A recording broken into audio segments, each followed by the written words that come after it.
जमिनीच्या वादातून गणपत गायकवाड यांनी महेश गायकवाड यांच्यावर गोळीबार केला। गणपतराव हे वागणं बरं नव्हं। प्रतिस्पर्ध्यावर गोळीबार केल्याने भाजपा आमदार 11 दिवस पोलीस कोठडीत।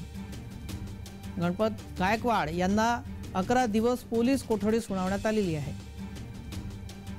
या संपूर्ण प्रकरणानंतर त्यांना न्यायालयामध्ये हजर करण्यात आलेलं होतं। काही मिनिटं त्यांची सुनावणी झाली, त्यानंतर पोलीस कोठडी 11 दिवसांची त्यांना आता सुनावण्यात आली आहे।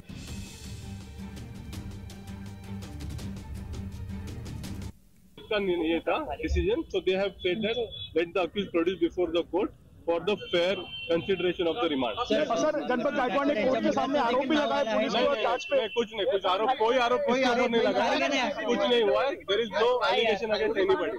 ठीक है सर, मुलाचं देखील नाव आले, काय नहीं, कुछ बात नहीं हुई। दिस पार्ट ऑफ आर्ग्यूमेंट आपको बता नहीं सकते हैं कि नहीं ते सगळं तो इन्व्हेस्टिगेशनचा पार्ट आहे, आम्ही काही कमेंट नाही करू शकत। या संदर्भामध्ये आमचे प्रतिनिधी कुणाल भोईटे यांनी घेतलेला आढावा आपण पाहूयात।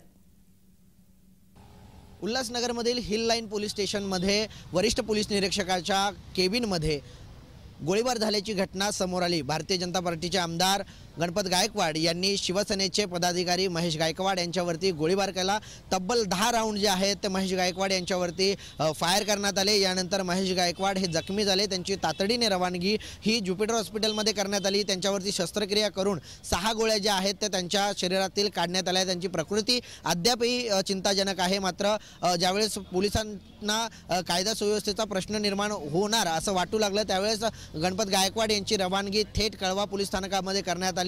यानंतर यांची जी सुनावणी आहे ती व्हीसी मार्फत व्हावी अशी पोलिसांनी मागणी केली। मात्र गुन्हा गंभीर आहे आणि जे गणपत गायकवाड आहे त्यांना थेट न्यायालयामध्येच हजर करा असा आदेश न्यायाधीशांनी दिल्यानंतर उल्हासनगरमधील कोर्टामध्ये गणपत गायकवाड यांना हजर करण्यात आलं आणि यानंतर त्यांना 14 दिवसांची पोलीस कोठडी ही पोलिसांनी मागितली होती। मात्र 11 दिवसांची पोलीस कोठडी ही न्यायालयाने दिली आणि आता गणपत गायकवाड यांना याच कळवा पोलीस स्थानकाच्या पहिल्या मजल्यावर ठेवण्यात आलेला आहे आणि वरिष्ठ सूत्रांच्या माहितीनुसार गणपत गायकवाड यांना पहिल्या मजल्यावरती ठेवण्यात आलं असून सकाळपासून त्यांनी जेवण केलेलं नाहीये। त्यांना घरच्या जेवणाची परवानगी जी आहे ती पोलीस प्रशासनाने नाकारलेली आहे। चौकशीनंतर काय नेमकं समोर येतंय हे पाहणं महत्त्वाचं असणार आहे।